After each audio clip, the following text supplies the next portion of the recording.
Prince Andrew was expelled from the Royal Lodge in the dead of night. That single sentence struck like lightning over Windsor, leaving the entire nation in shock. On the evening of October 31st, 2025, police were ordered to arrive at the royal residence. The iron gates swung open as Prince Andrew quietly walked out under the flashing blue and red lights. There was no ceremony, no farewell. Every title, medal, and royal privilege was stripped away, all in one night. The news spread like wildfire. British media called it the most unprecedented royal eviction in modern history. But what stunned the public even more was the identity of the man who gave the order. King Charles III, Andrew's own brother. Why would the king act with such ruthless decisiveness? Did he possess undeniable evidence of guilt? Or was this move part of a greater power game, as the monarchy prepares to transition into Prince William's new era? Many believe it all began with a classified report sent to Buckingham Palace just weeks earlier. A thick, sealed dossier delivered from the Royal Finance Agency contained details that could completely destroy Andrew's reputation and cause serious fallout for the entire Windsor family. To understand what really happened, we must go back to the moment that report landed on the king's desk. October 12th, 2025. A document marked confidential leaked from the UK Home Office, shaking Buckingham Palace within hours. The 40-page report exposed questionable money transfers flowing into the charity Pitch Palace, of which Prince Andrew was the honorary patron.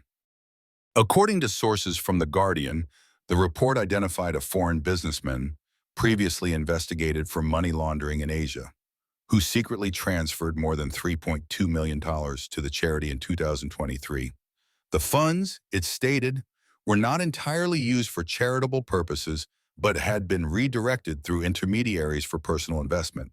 The Telegraph went further, calling it a possible criminal offense. Within 24 hours, the Royal Finance Office confirmed it was reviewing the report's contents, while Buckingham Palace maintained total silence. But behind the closed doors of Clarence House, a real storm was brewing. That afternoon, over a late lunch, only two men sat across from each other, Charles and Andrew. The long dining table between them seemed to represent the vast divide splitting the House of Windsor itself. Charles set his newspaper down, his voice calm but heavy. "You've brought dishonor to our mother and to the royal family, Andrew. I can't protect you any longer." Andrew looked up, eyes red with fury. "Easy for you to say, brother, but when you needed someone to take the fall, you looked straight at me. Do you remember 1999, Charles?" The air thickened. Charles gripped his glass but kept his composure. "Don't bring up the past. This time, it's your doing, and you know it." Andrew let out a dry laugh. "My doing, or someone's plan to push me out of William's way. Once I fall, he gets everything, and you know that too." Charles's eyes hardened with a mix of anger and disappointment. "This isn't a power game, Andrew. It's about the honor of the crown." "Honor," Andrew snapped, his voice breaking. "What honor? When you once had an affair with the woman Mother could never accept? When you made the world turn its back on the monarchy? Have you forgotten that?" Charles said nothing. The room fell into a tense silence, broken only by the sound of silverware against porcelain. The conversation ended with one cold, steel-edged sentence. "You'd better prepare yourself. There will be a formal investigation in the coming days." Andrew rose, his expression bitter. "You're not protecting me, Charles. You're protecting your throne." The next day, whispers began to circulate within the palace. Sources revealed that the king had ordered an independent audit of every charity connected to Andrew. Senior advisors were summoned urgently. At Buckingham Palace, every file, contract, and financial transaction was being reviewed. The media swarmed Windsor. Photos of guards entering and leaving the Royal Lodge filled the front pages. Meanwhile, Andrew's spokesperson issued a brief statement. The Duke denies all allegations and is fully cooperating with the investigation. But behind the scenes, things were rapidly deteriorating for him. A second confidential report circulated within government circles revealed traces of money transfers to an offshore account registered under a subsidiary company in the Cayman Islands. a detail serious enough for the Home Office to call for an expanded criminal investigation. Buckingham Palace was forced to act. King Charles held multiple private meetings with the Prime Minister and his royal advisors. According to an anonymous insider, during the final meeting on October 25th, the king said gravely, "If we do nothing, this family will be buried under scandal." At the same time, Prince Andrew was ordered to suspend all public engagements. Several of his close staff members were reassigned, and royal funding for his household was cut. British tabloids began using a new phrase, royal exile, to describe his growing isolation from the family. One late October evening, Andrew was seen leaving the royal lodge with two bodyguards, his face heavy and pale. He knew the storm was far from over, because after that first report, a second dossier was already on its way to the king, one said to contain irrefutable evidence. From Clarence House, Charles looked out at the gray London sky. In his hands was a sealed red envelope stamped by the Royal Finance Agency. Inside, a single bold-typed line read, "Urgent evidence of misuse of charitable funds." The door closed softly behind him. Everything seemed set in motion, leading toward an ending no one could stop. The conversation between the two brothers that followed lasted barely 10 minutes, but it triggered a chain of events that would strip Prince Andrew of everything he had in less than 3 weeks. At dawn on October 31st, 2025, Windsor was cloaked in gloom. Wind swept through the gardens behind the Royal Lodge, the residence Andrew had called home for over 20 years. Inside, staff sensed something was off. Police vehicles were parked by the iron gates, alongside two unmarked black cars bearing the insignia of Buckingham Palace. A small team of royal protection officers stepped out, accompanied by two legal advisors. They carried an envelope sealed with the king's crest. When the front door opened, Andrew appeared in a gray sweater, his face drawn but composed. One officer stepped forward, bowed slightly, and spoke with firm yet reluctant respect. "Your Royal Highness, by order of Buckingham's Palace, you are required to vacate the Royal Lodge before midnight tonight." The air froze. An elderly butler dropped his tea tray, hot water splashing across the floor. From upstairs, Sarah Ferguson descended the staircase. Hearing the words clearly, she looked as if she couldn't believe her ears. She rushed forward, trembling. "This can't be happening. This is our home." "Do you have any idea how many years we've lived here?" The officer's tone softened but remained formal. "We're only following orders, ma'am. Everything was signed and approved this morning." Desperate, Sarah tried calling Princess Anne, hoping the king's sister might intervene. But on the other end of the line, Anne's secretary replied, "Her Royal Highness is unavailable to take calls at the moment." "I'm sorry, ma'am." The call ended in silence, leaving Sarah frozen in the grand hall, her hands shaking with anger. Meanwhile, Sky News flashed a breaking banner across screens. Prince Andrew evicted amid criminal investigation. Reporters had already gathered outside Windsor. Cameras trained on the Royal Lodge. The news spread faster than anyone could have imagined. Inside, Andrew sat motionless, staring out the window as rain began to fall. One officer quietly approached. "Sir, may I ask who will be arranging the move?" Andrew looked up, his eyes steely. "Before we do that, I want to know, who signed this order?" The officer hesitated, then replied softly but clearly, "From His Majesty the King, sir." Silence swallowed the room. The ticking of an antique clock echoed through the hall. Tears welled in Sarah's eyes. Andrew said nothing. He simply leaned back in his chair, hands clenched, realizing there was no way back. A palace aide later told reporters that just hours before the order was issued, an emergency meeting had taken place at Buckingham Palace. Present with the king were two key figures, Queen Camilla and the Duke of Edinburgh, Prince Edward. Camilla reportedly said bluntly, "If we don't act now, the monarchy's reputation will sink with him. Andrew must leave Windsor, today." Charles stayed silent for a long time. On the table lay a copy of The Guardian, its headline reading, "Possible Criminal Offense." After several minutes, He picked up his pen and signed. The decision, later described by palace insiders as harsh but necessary, was meant to protect the dignity of the crown. When the news broke, Britain was deeply divided. Some praised the king for his resolve, for placing duty and royal integrity above personal bonds. Others were furious, accusing him of casting his own brother out into the storm. Images of Andrew standing by the Royal Lodge window, his eyes hollow, flooded social media. Outside the gates, a small crowd gathered, holding signs that read "Justice for Andrew." One elderly woman told reporters, "He may have done wrong, but he's still the son of Queen Elizabeth. No one deserves to be thrown out like that." That evening, under the dim glow of the courtyard lights, moving trucks began rolling in and out of the Royal Lodge.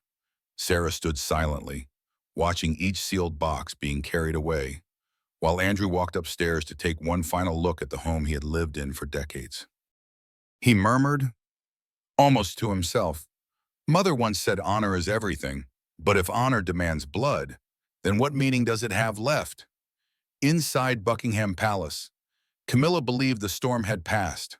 She told Charles, "We did what had to be done."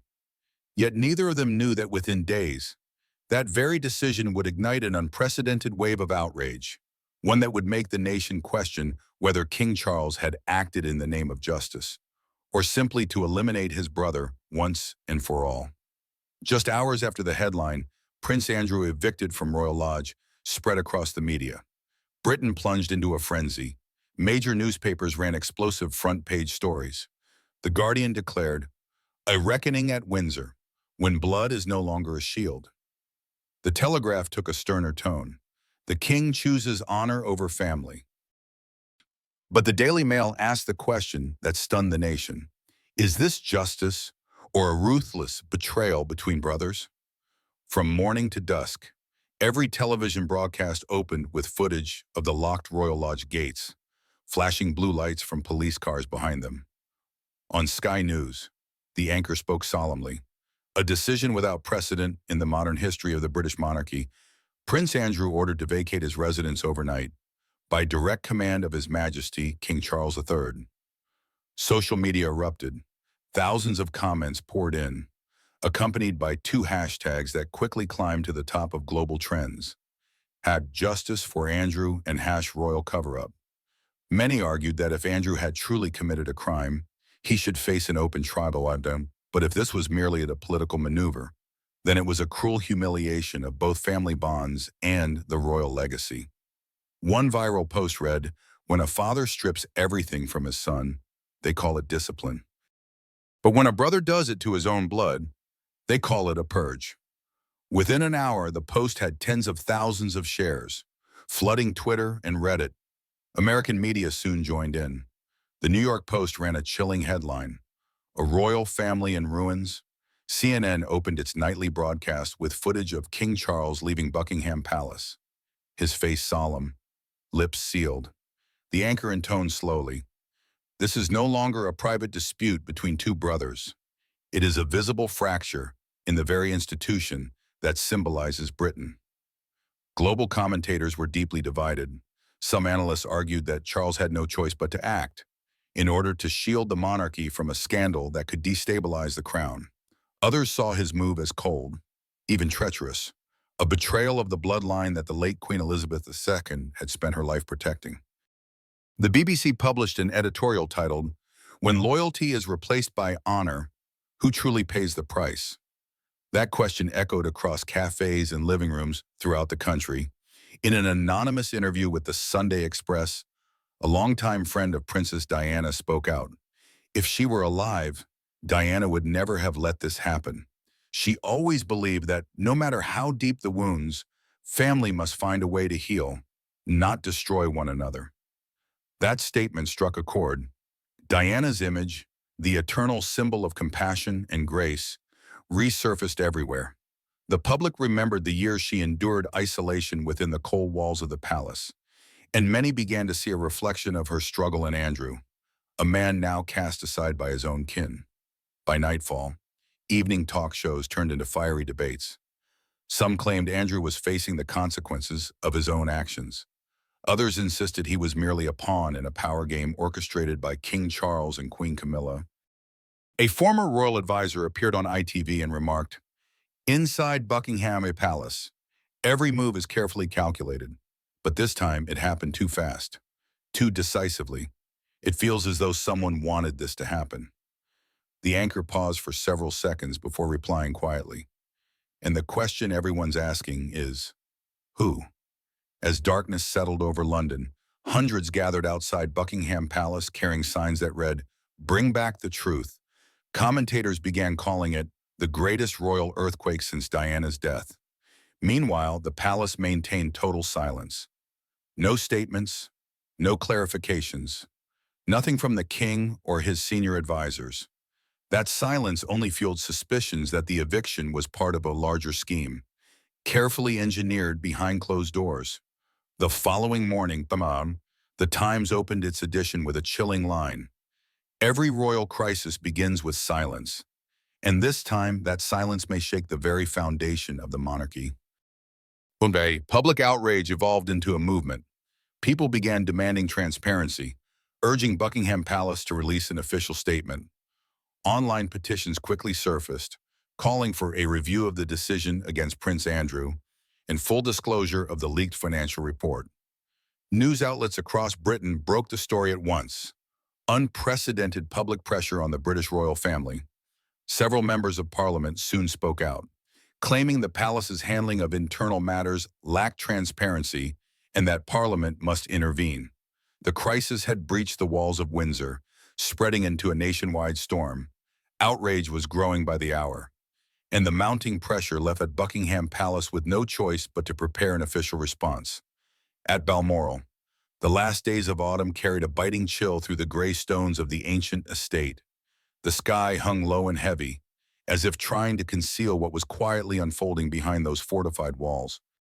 In a shadowed corridor of the East Wing, Princess Anne walked slowly, her expression tense. She had just received an encrypted message from her late mother's former maid, a handwritten letter believed to have been penned by Queen Elizabeth II herself, one that had never been made public. Its contents, the maid claimed, could shake the very foundations of the throne. Anne told no one. She went straight to the library, the Queen's favorite room. When the heavy oak doors closed behind her, silence filled the air, broken only by the soft ticking of the grandfather clock. She reached into her coat pocket and drew out an ivory envelope. The handwriting was delicate yet commanding. In the upper corner, a small line read, "For the successor, and only the one with an honest heart." Anne's heartbeat quickened. She sat down and carefully opened it. Inside were two neatly folded sheets of paper. The Queen's words were gentle but burdened with reflection. "If you are reading this, my dear, it means I am gone. Remember the truth, no matter how painful, deserves to be seen, not for me, but for this nation." The further she read, the more her hands trembled. The letter mentioned familiar names: Charles, Camilla, even Diana. The Queen confessed she had witnessed things that were not right in her final years, but had stayed silent to avoid tearing the family apart. "I lacked the courage," she wrote, "but you, my daughter, must do what I could not." Anne sat motionless for a long time. Outside, the wind howled through the window panes, scraping the branches against the glass. She understood. If the Queen's words were true, this could unleash the greatest royal upheaval since 1997, the year Diana died. That night, Anne summoned the two most powerful men in the monarchy, King Charles III and Prince William. The meeting took place in secret at Highgrove House, under the guise of a private family gathering. Charles arrived weary and withdrawn. William, though overwhelmed with duties, came at once upon hearing the words, "The Queen's letter." Anne laid the envelope on the table. "This was Mother's final wish," she said quietly. Charles stared at it but didn't reach out. William leaned back, puzzled. "Is this real, Aunt?" he asked. Anne nodded. As the letter unfolded, the room fell silent. Charles read line by line, his face paling. When he reached the end, he exhaled deeply. Mother, she knew about Camilla from the very beginning, he murmured. She knew everything, even that I never truly stopped. Not even after marrying Diana. William froze, his eyes darkening. And what did she say about Diana? He asked. Voice low. Charles said nothing. Anne answered for him. She wrote that Diana was never protected, that she felt betrayed by those who should have stood by her. Silence stretched again. Outside, rain began to fall, pattering softly on the old roof. William clenched his fists, knuckles white. Do you understand, Father? That's why people will never forgive, he said, voice trembling. Charles closed his eyes. I know, but it's too late now. Anne looked at them both. She knew this wasn't merely a reckoning with the past. It was the beginning of something far greater. Mother didn't write to condemn, she said. She wrote to remind us that a throne stands firm only when its ruler dares to face the truth. The meeting ended in silence. William took a copy of the letter. Charles kept the original. As they left the room, Anne remained, gazing at a candle flickering low on the table. She whispered softly, It's done, Mother. A gust of wind stirred the curtains. For a moment, it felt as if a gentle smile from another world lingered in that quiet room. It was not merely a message from a departed queen. It was the echo of truth itself, rising again from the depths the crown had tried so hard to bury. At dawn on November 1st, 2025, a sealed envelope stamped with red wax arrived at Buckingham Palace via a confidential royal courier. The inscription made the king's private secretary freeze in place. From the offices of McAllister and Byrne, Edinburgh, Scotland. No one could have expected that inside lay a document capable of throwing the entire palace into its greatest state of alert since the Queen's death. The letter was 3 pages long, written in precise legal language, and revealed that a new witness had come forward. This person claimed to have witnessed Prince Andrew's involvement in a covert investment fund linked to an international money laundering organization that had been operating for over 15 years. Attorney McAllister stated clearly, My client is prepared to testify before the British Parliament, provided their safety is guaranteed. The letter's contents were immediately forwarded to the King's senior advisors, and then to Charles III himself. The King remained silent for 5 full minutes after reading it. Then he simply said, Call William. That evening at Balmoral Castle, Prince William was in a meeting with his charity advisors when he received the urgent call. The head of royal security said only one sentence, Your father needs you back in London tonight. The helicopter lifted off through a shroud of mist. Its golden lights flickered over the frozen pine forests, reflecting off William's solemn face. He knew if the contents of that letter were true, this was no longer just an internal scandal. It was a bomb that could destroy the Windsor legacy entirely. When William entered the meeting room at Clarence House, Charles was already there. Beside him sat Camilla and 2 royal legal advisors. The air was thick. No one dared to speak. Only the ticking of an antique clock broke the silence as it struck midnight. William spoke first. I've read the copy of the letter. If this is confirmed, Father, you need to prepare for the worst. They won't stop at Andrew.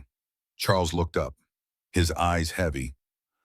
I know, but I can't let them see us crumble from within, Camilla interjected, her tone sharp. We can't just sit back and wait.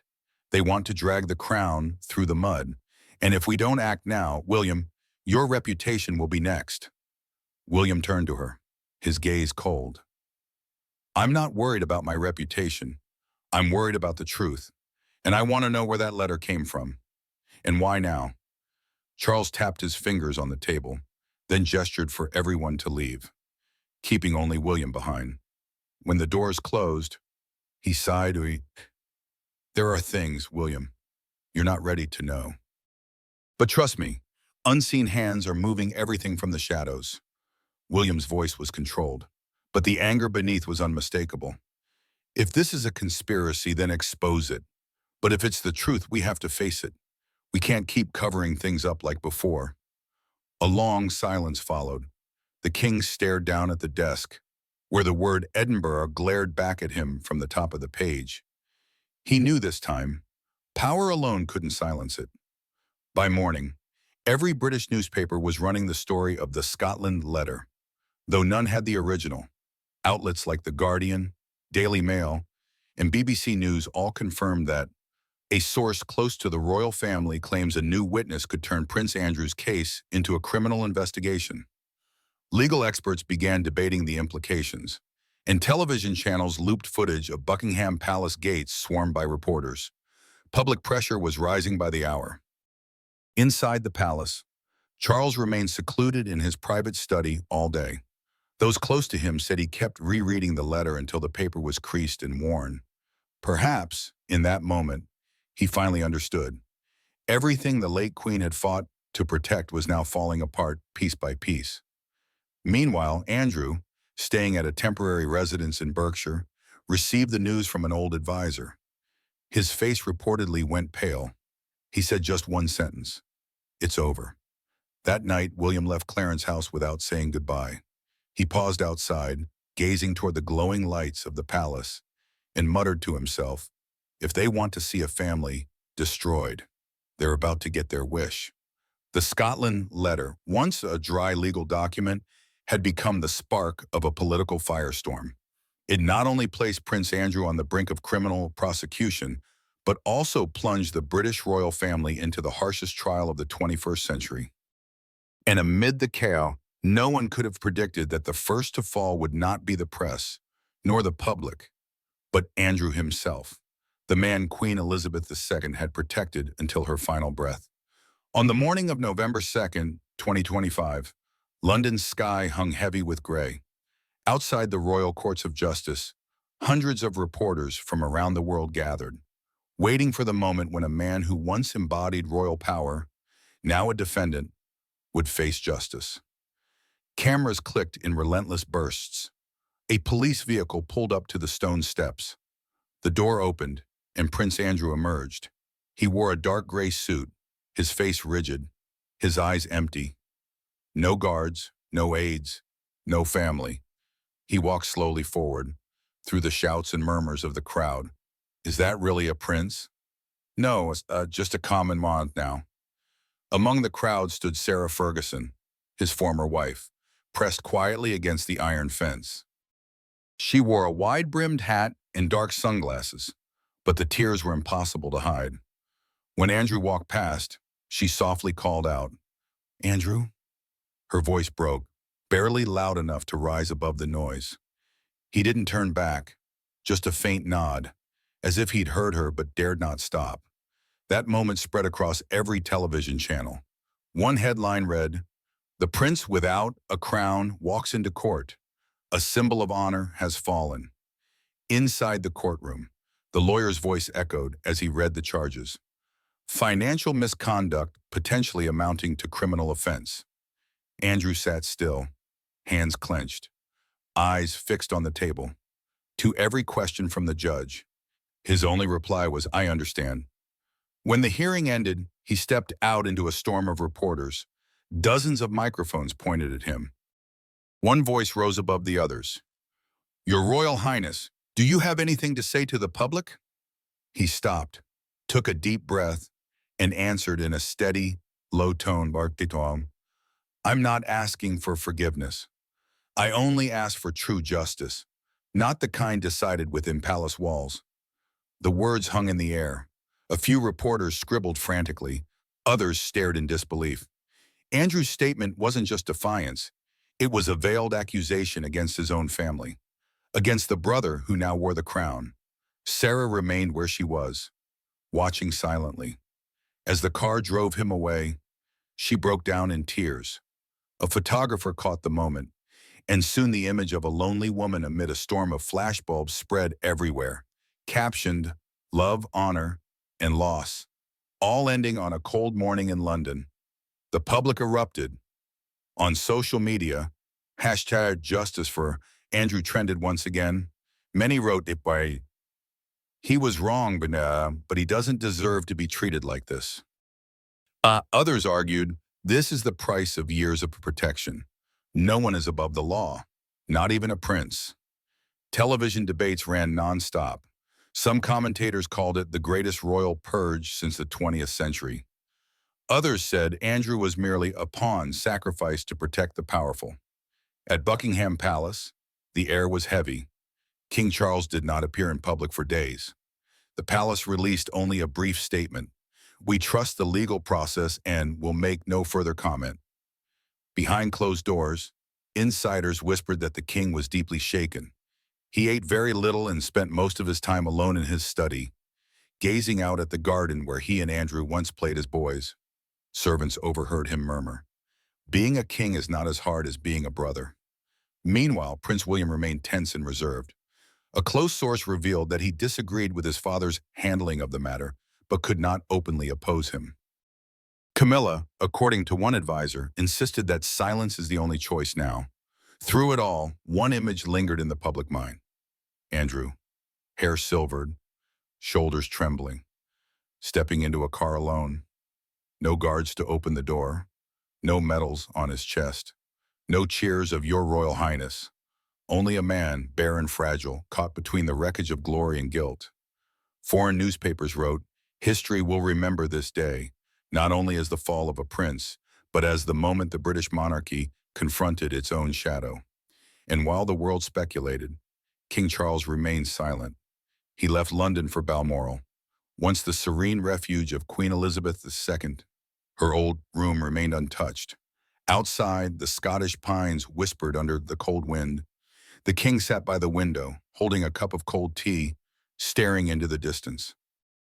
Perhaps in that silence, one question echoed within him, one no one could answer. Was justice truly served, or was this simply the price his family had to pay for power and pride? Outside the palace, the rain began to fall. Somewhere between the wind and the drizzle, one could almost hear the faint echo of a dynasty quietly fading into its own silence. Years ago, Queen Elizabeth II once said, "Family is the final shield that guards the crown." Those words once guided every royal act. But now, looking back, people realize that shield has cracked, not from enemies outside, but from wounds festering within. Amid scandals, accusations, and the cold silence of the palace, King Charles III must now face the truth. Power cannot restore honor, and a crown cannot hide the shame of a broken family. Balmoral, once filled with his mother's laughter, now holds only the sound of wind slipping through empty halls, a haunting reminder of a monarchy slowly losing its way. Perhaps, in that darkness, Charles asks himself, has he truly protected the royal family's dignity, or is he watching it crumble, piece by piece, from within? And you, what do you think of the king's decision? Is this justice, or just another tragedy in the long, painful story of the House of Windsor?